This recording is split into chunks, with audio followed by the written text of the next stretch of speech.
you see how uniform that signal is? Now, if I take that limiter off, it's all over the fucking place. So you've made your 8 bars of, you know, loopy goodness, and it just sounds really good if you just let the thing play for hours on end.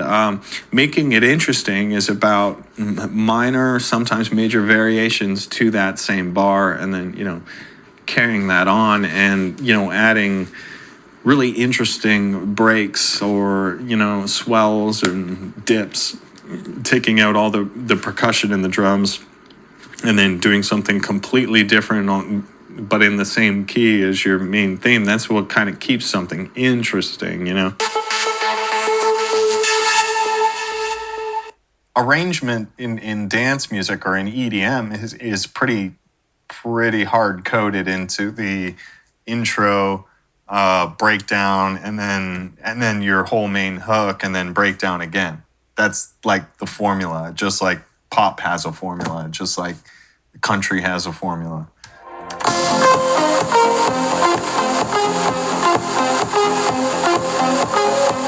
Okay, so structuring a song, you know, you're gonna see an arrangement kind of like this. And it's very atypical for dance music and EDM, whereas like just by looking at it, I can already tell you what's gonna kind of go on here.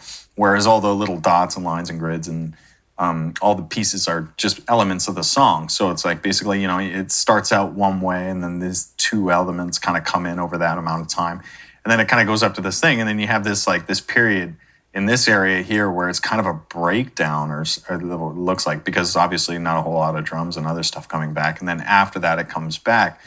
But if you kind of look at this from like a condensed view, the whole track is more or less this section right here, and this is how I kind of start. So this is where this song gets built. So here is like with everything kind of playing at the same time. So this is where like the most elements are kind of playing. There's no rule as to how many times you need to have a hook go, or a duration of bars or time or something like that. But if it's going to be the, you know, the prominent element track, it should take up 1/3 of the whole track, you know, I think. And then the way you would arrange a track is basically, let's delete this whole arrangement.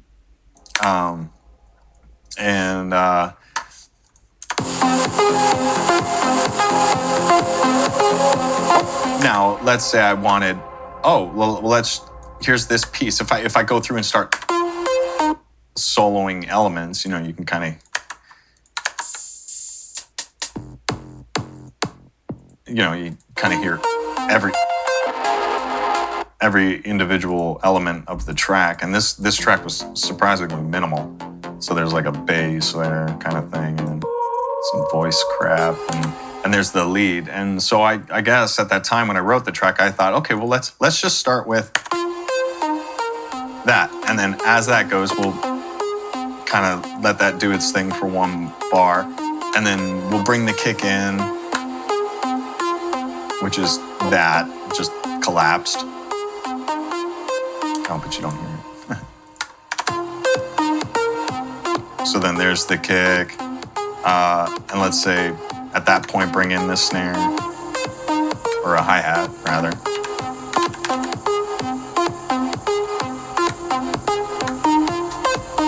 And you hear the hi-hat coming in there. This is kick help, I think. And then it's just basically kind of, you know, deconstructing your main part here, and then constructing a sequence out of it. It's really that easy. But then, you know, it's going in and making small little variations, or, you know, stacking parts. So here I have an octave of it. So it's just adding a new layer to that. Same with that. And then the rest is just, you know, kind of going in, like, say I want right here, you know, I don't want to kick on that last bit and all that stuff. So basically, once you have a rough arrangement of how you want it, you go back and well, I do, and go from the beginning again, and then just start adding all the little weird effects and small variations.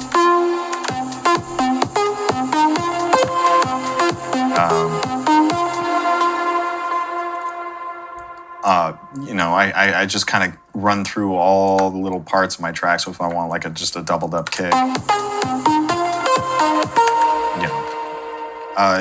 but it all stems from this, having it being, this is the track at its fullest, and, you know, copying, and then adding and subtracting parts.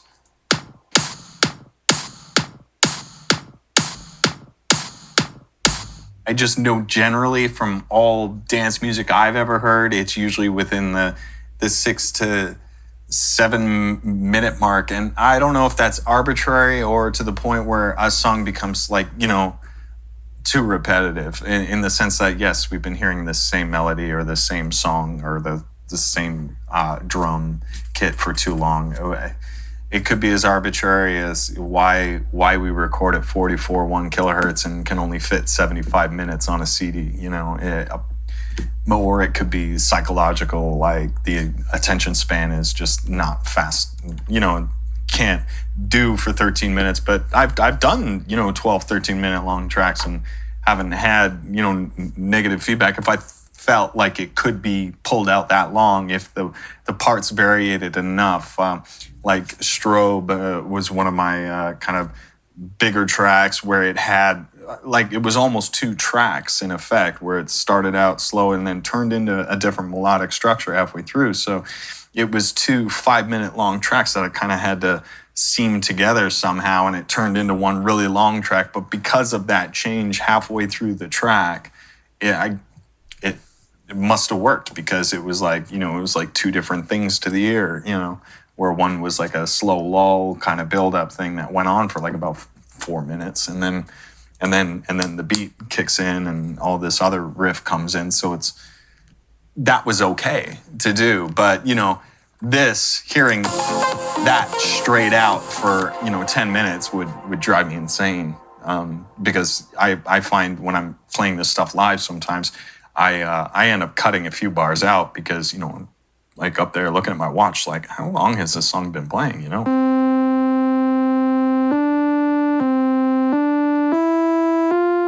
When you're performing EDM live, or presenting it live, or DJing it, for that matter, it's good to have a kind of continuous mix. So when you're thinking intro of a song, sometimes it's good to think outro of another song you like, whether it's yours or someone else's, preferably yours, and how are ways that you can integrate that intro to seamlessly blend in with an outro of a previous body of work.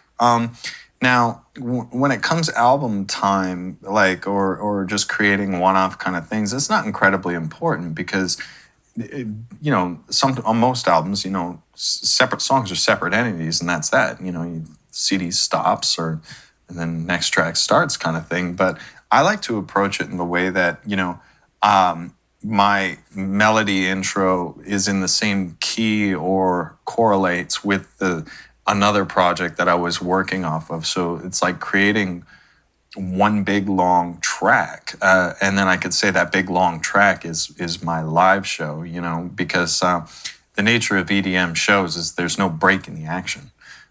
You're halfway through the outro of your last song, you're into the beginning of your next song simultaneously, because they're overlapping, and you can't have that lull where you stop and, you know, intro the drummer and intro the bassist and all that stuff, and then talk about your day. You know, that doesn't happen at EDM festivals, weirdly enough. But for the sake of performance and not having that break in my show where I have the 5 seconds or 2 minutes of silence or some other stuff, whenever possible, I try to have my intro correlate with an outro of a pre-existing body of work, whether it's mine or somewhere else's.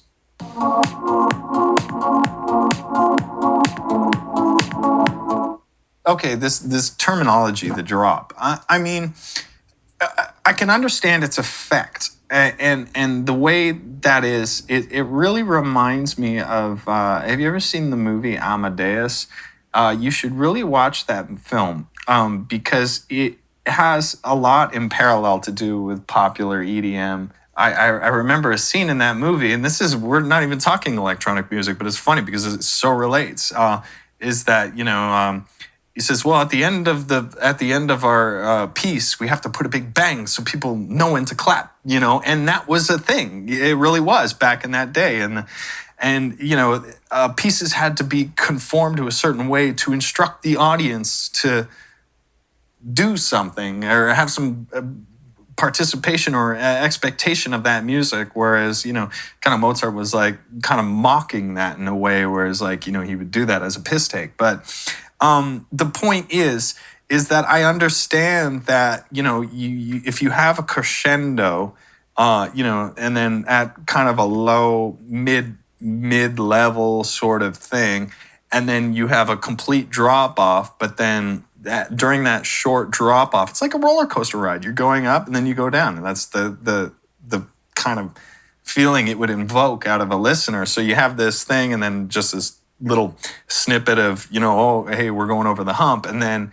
it's up here because that's right after this drop, this lull in that crescendo, and that really does do a thing. But in my mind, and this is just solely my opinion, it's like everyone in the crowd is a grown-ass adult, or at least I would hope or assume over the age of 16. We don't have to clap our hands if we're, if you're happy and we know it. There are other ways to invoke moments of intrigue or hype or mystery without having to blatantly illustrate it.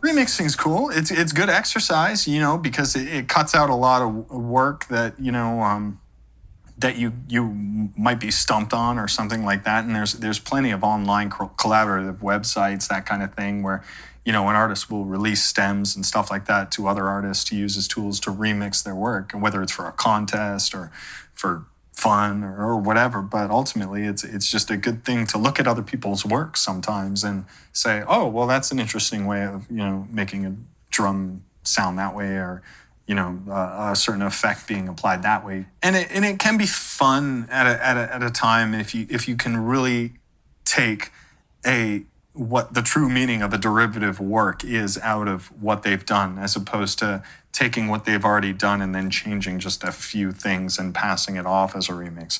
So my remixes, I like to call them reworks, because I only take one element. The way I do it is I only take one element out of a song, and usually for a remix, it's a vocal or a certain phrase, and that's it. And I will rework a whole new body of work around it. I would reinvent the track completely, saying like, well, if the singer came in and just sang blindly into a microphone, what would you write around it? So I tend to ignore what they've already done musically, rhythmically, or whatever, and then just throw that all out, and then just use the vocal and put a clock behind it, and then start writing around the vocal. That to me is a remix, even though by definition a remix could very well be the same song but just mixed differently in terms of process. That is what technically a remix is. I don't know how it got kind of mixed up in the terminology that this is a remix of this, and I'm like, well, remix is in it wasn't mixed right the first time, and now they've taken all that same track information and just mixed it properly, and then it's like, no, it's an entirely different song. It's a remake. It's a recreation. It's not a remix.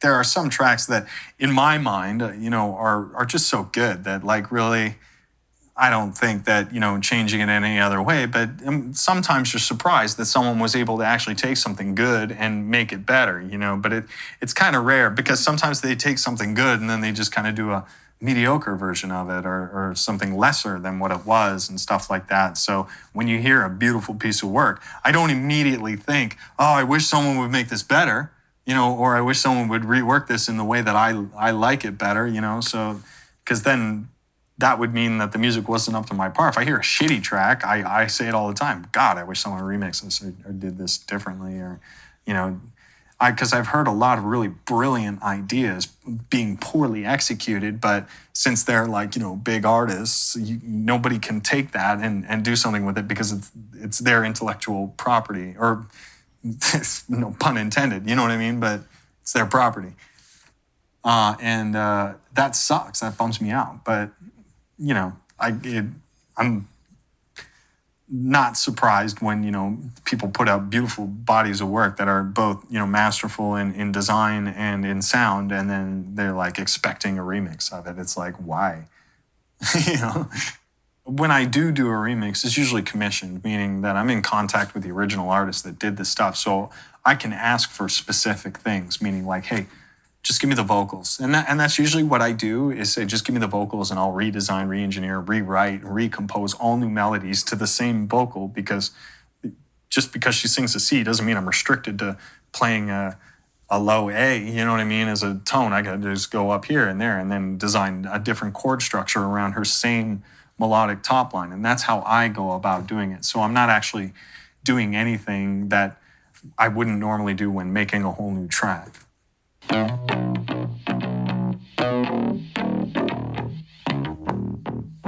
My sound's my sound. I don't take it from somewhere else. It's inspired by something else. Or like in terms of a remix, it's just like I'll take a weird dissonant melody out of something. And actually what had happened was, if I wonder if I have it. Let me open this up, give you an example. So this was a vocal snippet that was sent to me by Skylar Gray and Ryan Radden, or Cascade. And he had asked me if we wanted to collaborate on this track. And I was like, yeah, okay. So what I had sent was, I think,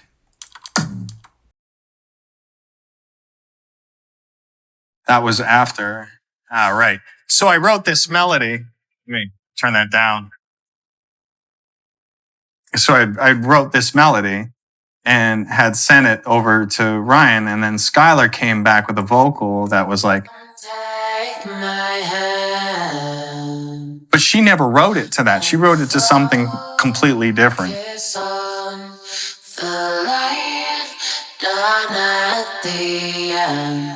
So this whole melody up here was written, completely separate of this. So she didn't sing to that. She sang to something Ryan did. And then it kind of inspired me to write all this rest of this track in this key.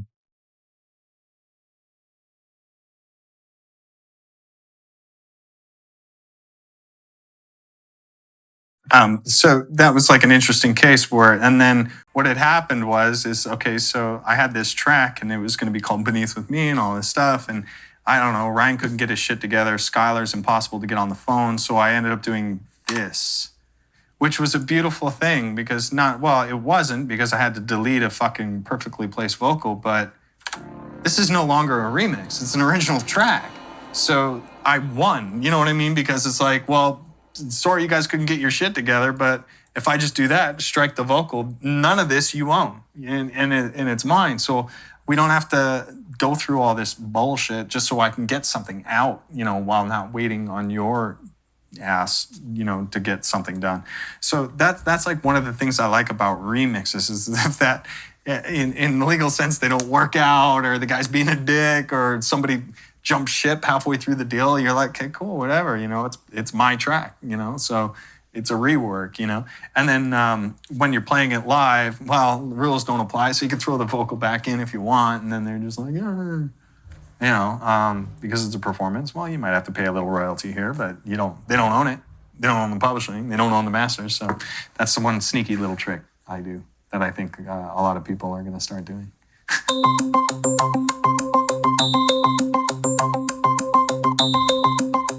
Freeform 5 remix. There we go. Found it. They did an insane remix, and it was one of the best remixes of my stuff that I ever heard. But listen to this remix. No one's really heard this.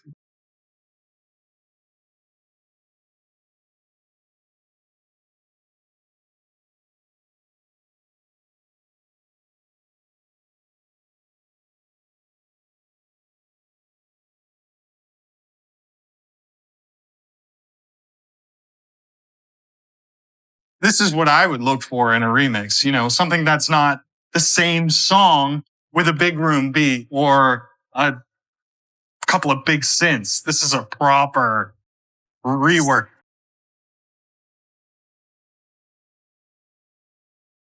And the way they redid the chords was great.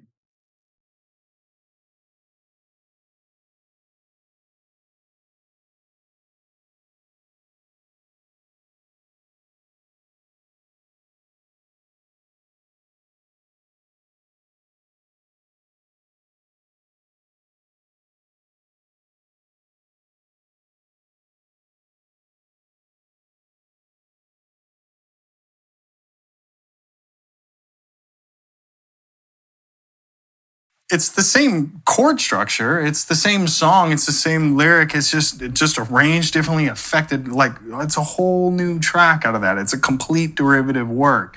Whereas now this is Tommy Trash's remix of the Valve.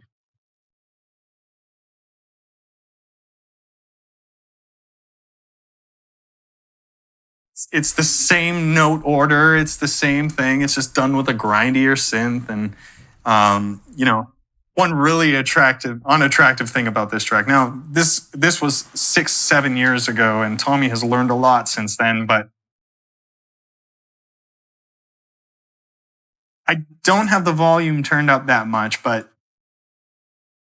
you can hear the distortion in the limiting and how jacked it is. It was like way over the top, but it sounded loud at festivals. So of course everyone loved that over the original, which was had a lot more dynamic range and it was technically louder, but it was just a little more soft, you know, in terms. And his was really abrasive, really aggressive. So everybody loved that more. So Tommy's Trash made it out, and then Freeform 5's remix was just like, yeah, it's cool, I guess. But it was actually the better product, you know. So that's what I look for in remixes. I mean, other guy might look for exactly what Tommy did, you know, something to get the crowd hyped and all that stuff. And even though it was technically inferior and fidelically inferior to many a thing out, but it did its purpose. So I don't know if it's a deliberate thing, and maybe people should learn to mix like that because that's what works.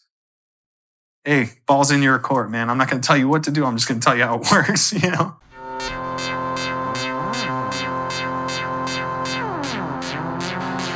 If I give the stems out for, say, Snow Cone or whatever it is we end up choosing, I'm looking to hear entirely new derivative works of that, meaning maybe one element out of that and then a completely new body of work written around that. Or, you know, you could use the stems as a learning tool kind of thing or whatever. But ultimately, what I would like to hear is a complete rework around a theme.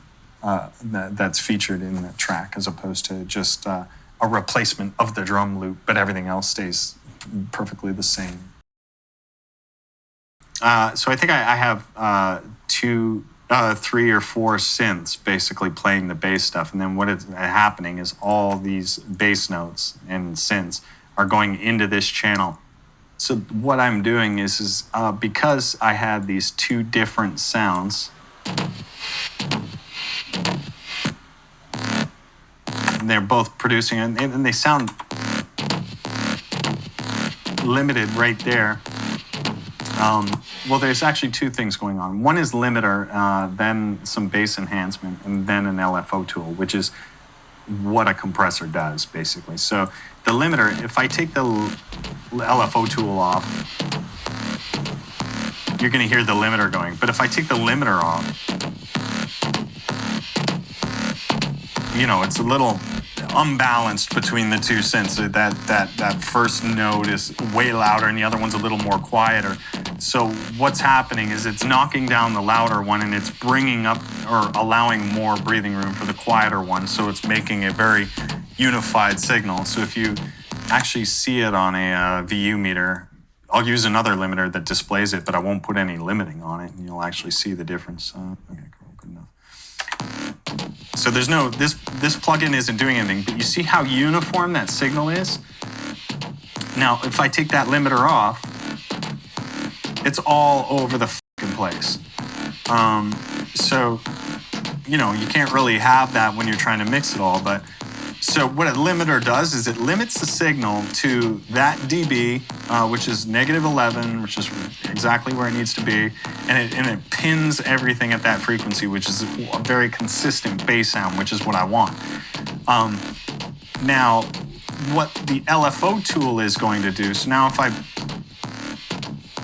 this is adding this, now this is bypassing or enabling the max bass, which actually should have went before the limiter. I fucked that up.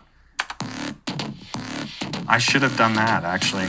Now I have to remaster and re-release this track. Whoops. Yeah, anyway, okay. So the max bass, then the limiter, because the limiter is the last thing you want to do. But then I go into this thing, this LFO tool. Now you're going to hear the signal pump a bit. So if I go and put my monitoring tool right after, you'll see it ramp up and down. And what that's doing is every time that's at its lowest, you should probably be hearing a kick right there. And the LFO tool is doing that simply just by, see, that shape translates perfectly to the amount of ducking. What do you know? So what's happening here is this is changing the amplitude of the signal coming in and then creating a faux compression, which is one way to do it. You could do it with a normal compressor too. So now when I throw my kick in, it's almost like the riff sounds completely different, even though it's not. It's the exact same. Nothing has changed. I just inserted a kick. So it gives a different and interesting dynamic to it. But if I take that LFO tool out now, there's a lot of conflicting bullshit going on in there. So, you know, just to space things out, that's one example of where you'd want to, you know, have multiple sources going into one limiter and then putting a max bass processor before the fucking limiter and then going into like keyed compressors or LFO tool, which I just find handy dandy for things like that because it's a static riff.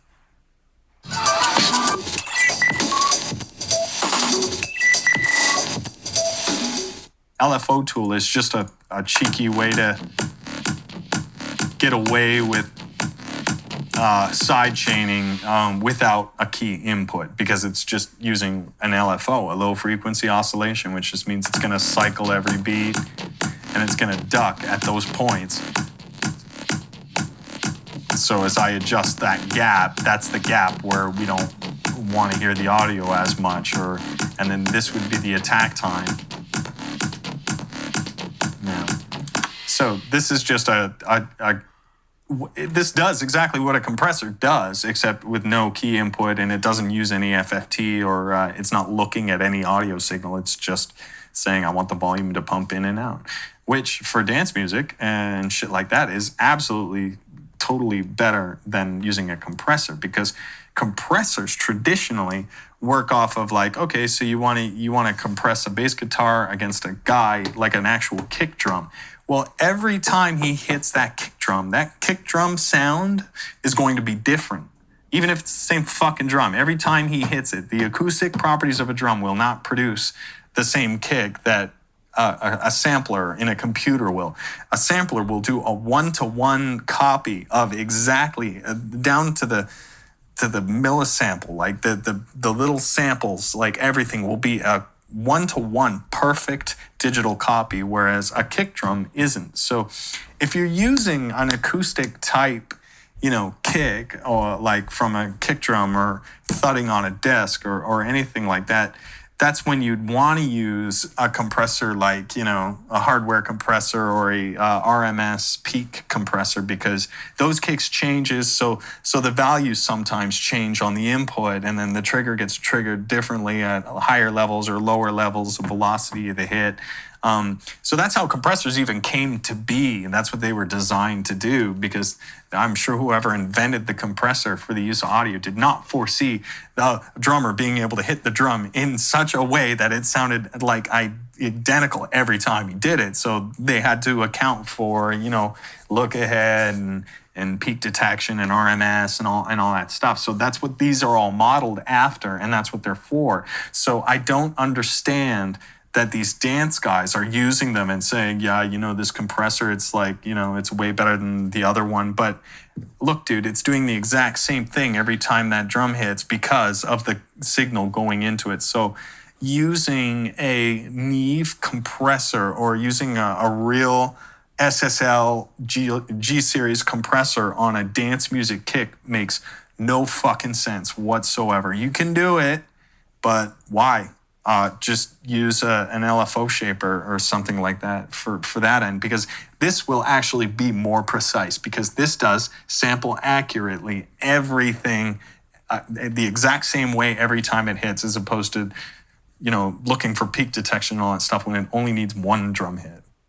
So on break beats or sampled things that have more than one kick drum, or if you have more than one kick drum, I'm not saying never use an RMS or peak detection compressor ever. I by all means use them, because on bass guitars and some synths don't always play the same note the same way.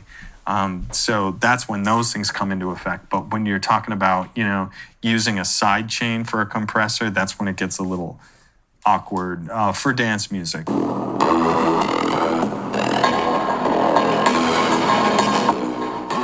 It's 99.9% know-how, and then the rest is just tools, and those tools, like I said, like this Pro L is a different flavor of basically what comes free with Ableton Live, which is this.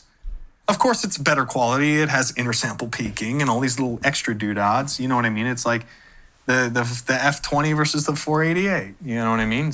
They're both fucking Ferraris, dude. You're gonna piss and moan because one's 20 years older and one has maybe turbos. Like, it's this can all be done correctly, with fucking minimal amount of software and even less hardware. You once you start learning like that, and that's exactly how I did, as I started learning with this basic software, then you know what to look for when you want to get the hardware version of it. Then it's all about, nuances and very minor details that your average listener is not going to listen to, which is why you can have a fucking kid make a dance hit on a laptop and then, on the same level, have a guy who's been doing it for 15 years do it in a $2 million studio and have it sound more or less the same. The average listener is not going to notice the difference between those nuances. So this has now become a thing of passion, as opposed to a thing of, I need to get it done. Because if that was the fucking case, dude, I'd be living on a private island using stock plugins and doing the exact same thing. But because I like to do it, I like to get my hands dirty, and I like to experiment with new and different types of things, even though they all do the same, fundamentally same shit, so that's what that's all about.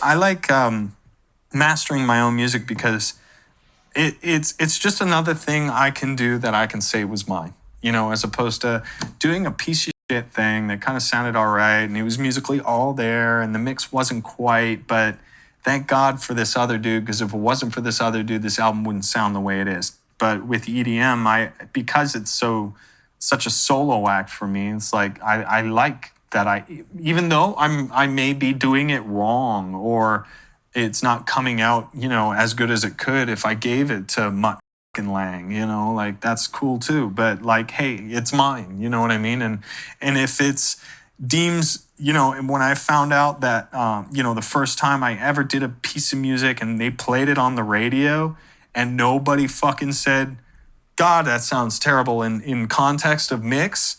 And I thought, well, I got away with that, you know, so that kind of empowered me to keep going that direction and learning more about that, as trying not to get too sidetracked from learning how to make music, because then all of a sudden I'm the world's best mastering engineer and I don't know how to do anything else, you know. In which some cases, you know, you just have to find that balance of learning. But you know, I'm such a solo dude where it's like, you know, I'll even do art for the CD cover, and it's just like, so that way, you know, when the big box after the album comes out or gets printed, and then I can get the box and I can hold the CD in my hand and say, I did most of this. And, you know, and you look in the credits, you don't see written by Joel, produced by so-and-so, mixed by so-and-so, and the list. You wouldn't believe how long some of those lists go on some people's solo work. You know, it's so crazy. It's like, what? You know, why don't you just form a band at that point, you know? But yeah, you know, to each his own. I just like, it's my product, it's me, and this is everything. So you're mixing and you're mastering all in one package. And it's something to do to keep me from killing myself, waiting for a mix engineer to hopefully, you know, mix it well.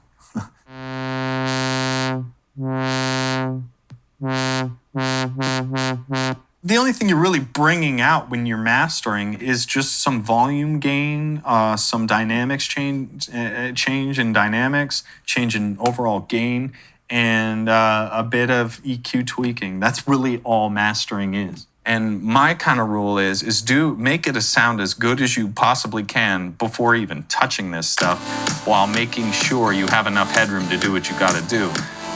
Headroom being the amount of headroom you have is like, basically, if 0 is your no-go zone, meaning that's the loudest you can possibly be, headroom is like, good headroom is usually about 6 dB less than that. So it's about, you know, negative 6 dB. So you kind of want to keep your eye on this. And we're obviously peaking at some points because I just saw it hit red there. So what we'll do is we'll grab all our channels and then pull the volume down. Actually, we'll grab all our channels properly.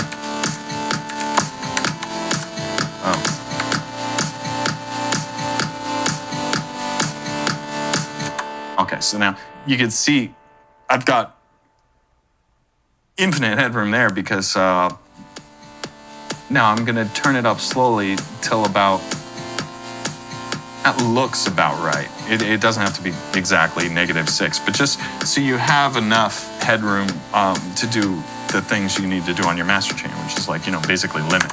So that'll be the first thing. Correction. The first thing I do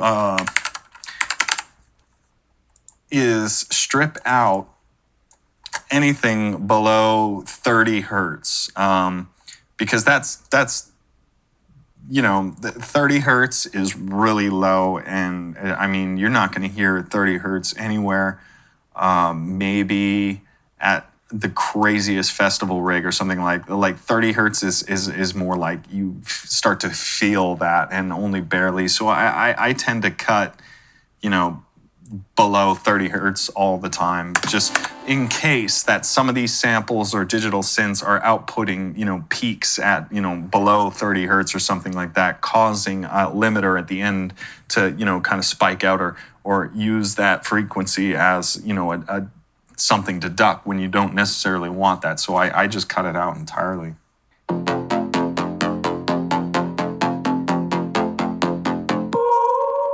I find, you know, hobbyists and aspiring EDM producers and stuff like that say, oh, yeah, you got to have the L1.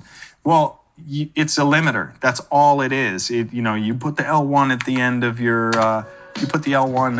master chain, just makes everything louder. Well, yeah, it does, but it's just a limiter, and that's the only thing it's designed to do. It's not designed to, you know, bring out features in or frequencies or anything. All it's doing is taking an overall level and making it as loud as possible without clipping. So basically, every time this red bar goes, that means you would have clipped, but the processor or the compressor and the limitation that's happening within it is preventing it from doing that, and therefore it has reduced the gain by that much. for now, we'll go into our blessed fab filter limiter. So now you can see, oh wow, see, just guessing that, I knew that that was gonna be, you know, in or around to close to -6 dB. It was actually a little quieter because I can't really hear it. But -6 dB is kind of ideally what you want going into your master bus, because now you have all this headroom to put that gain up and then start shaping, you know, your peaks. So I can already tell that my kick is way too loud because it's the only thing being affected by the limiter. So, you know, I can go back up and then maybe like take my kick levels and bring them down a significant amount. So now that just gave me even more headroom, you know. So now you can see the kick is still being peak slammed a bit, as it should, because it's usually the most forefront feature in an EDM tune is going to be that kick, right? So it's not that everything needs to be zeroed out in fat. Your actually kick should be being limited the most at the end of your master, because it's going to be the most, you know, prominent kind of feature in a thing. Now there's going to be the point to distortion of limiting. So you can't just say, oh, I want this plus 30 decibels. Well, while it's not peaking, it's not going over that digital clip. And, you know, I have inner sample peaking on, which means it's going to kind of average out those peaks. But it's not an offender. It's playable. It's just really badly distorted and there's no dynamic range in it. So I'm going to kind of turn that up as much as I can until, you know, I'm not hearing so much distortion, but I'm also hearing quiet things as being quiet and loud things being, you know, kind of tamed down a bit, but still being loud. A limiter is like essential on the end of a track, because you know, if you take if I took my limiter off all my tracks and stuff like that, you just have to mix, and you could potentially have a lot of dynamic range, but if you accidentally peak over that zero by, you know what I mean, without, you know, a limiter on it, that's just digital clip. That's like just cardinal sin.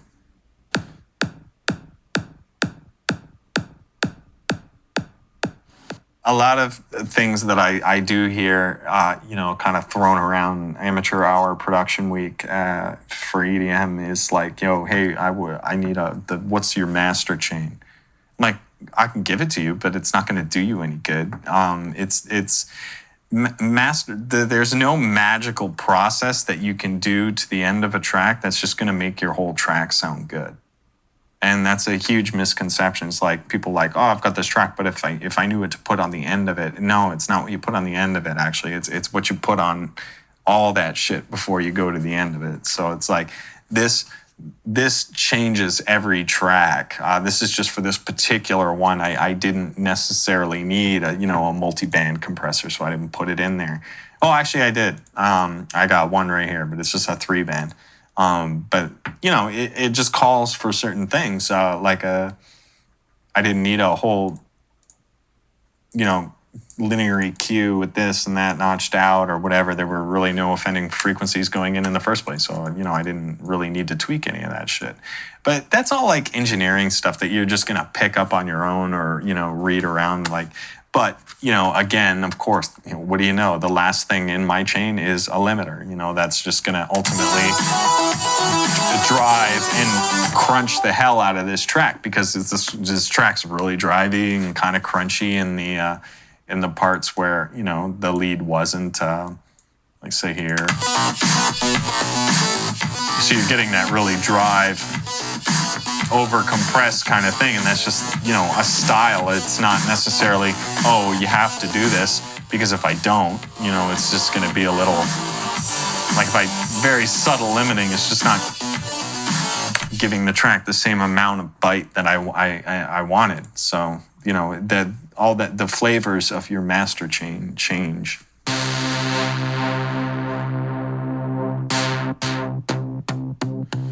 There are such things as mixes that aren't as loud as possible. You know what I mean? Without distortion. That's just one way to do it, but there is such a thing as dynamic range. Meaning the way you should listen to it is, okay, first off the bat, is not listen for obvious limiting distortion. That means that a guy is doing what I did here, is, you know, pinning a limiter way too hard.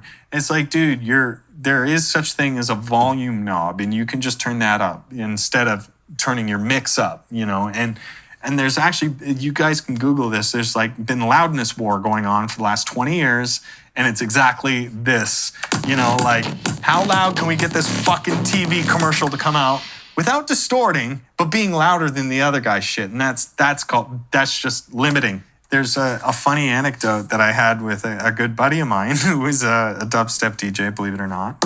And he was my opener for a while, not Skrillex, don't worry. And he was the king. That is part of dubstep. Like, so I'm not going to say they're doing it wrong. That's just doing it the way they do it. Dubstep is almost all about pinning that, you know, that red line all the time with your sub and your bass, and having things come out like that. Like, it's just this crunchy, grimy, loud as fuck thing, which is what kids like, and that's why it got so fucking popular. Anyway, he was opening for me, and, you know, he played, and he was fucking loud and all this. But then I came on after him, and then I did my thing, and I'm like, okay, you know, that was fun, whatever, and leave stage. And then backstage, he kind of came up and he says, hey, why did they pull me down so far on the main mixer? Like, why did they turn you up? And I'm like, we don't do that. Like, I've never done that for like an opening act, because I don't care, like, if you're loud or quiet, you know what I mean?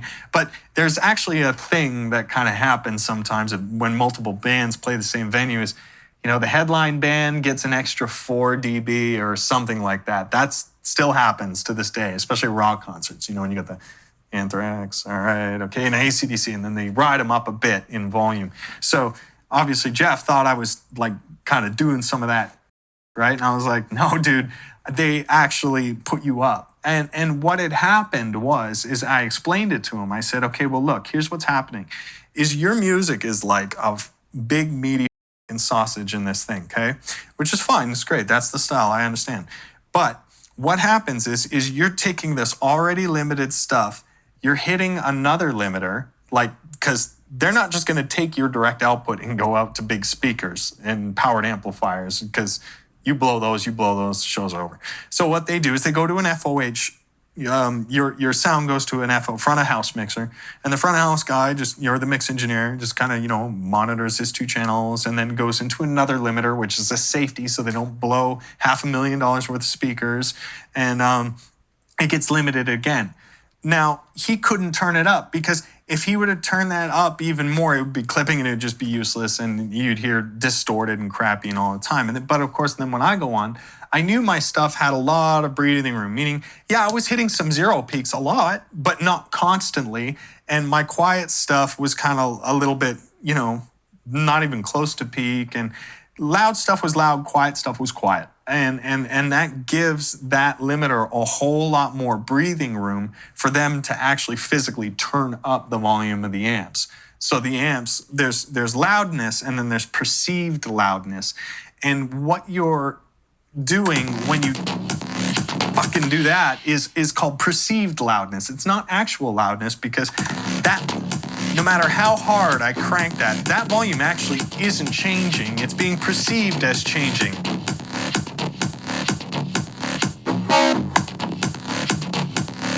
That's actually the same volume as that. And that's one of the things that where everybody fucks up. And, you know, you play it at festivals. As long as every fucking DJ is playing a song like that, you're good. You know, but if a guy comes in with Tom Sawyer, you know, you're done. You know, Rush is going to eat your shit. Because that's why they use that kind of shit when they're testing out major systems. But it's important to know, and you can meet it halfway. You don't have to be Captain Safe and have huge amounts of dynamic range. Making stuff for film and theater is even worse. Like, you have K42 metering, which is insane. That means loud stuff is loud, but quiet stuff is almost inaudible. It's like the amount of dynamic range is insane for theater use.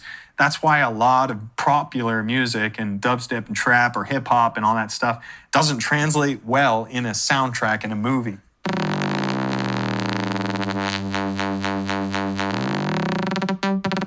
there's so little information you can take away from a community or from a group of experts or self-proclaimed experts or actual experts that you can find useful. I used to, just out of pride, out of look what I can do kind of thing, where, I would join online music communities, very, very small boutique ones. Before mp3.com even, there were a whole bunch of little cool, eclectic little, hey, I make electronic music kind of things.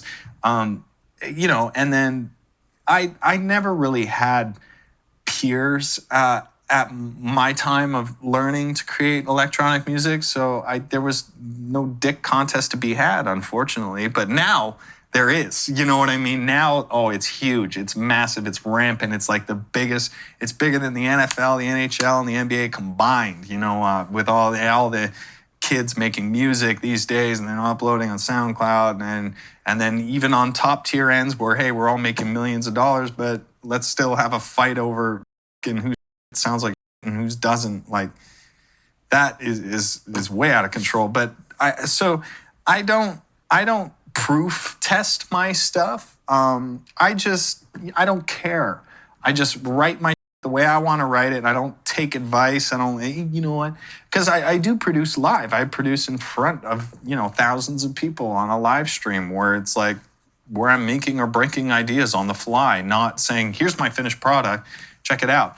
Now, I have a chat going on while this is that, and I could just see all this comment, all these engineers are coming in to give me their 2 cents. And it's like, if I get a suggestion on something, maybe it'll sit in my brain as a bug for a minute. And that's when I go on my own free offline time and maybe Google it and look it up and research it and see what other people are saying about it in general and not what people are saying about it in particular into the case of the thing that I'm working on, because you never know what information's coming from where when it's just some random person on the internet. So best to check sites like Gear Sluts and stuff like that. It's just getting outside information on a similar process that has nothing to do with what you're working on, and then you can extract some small pieces of information to that.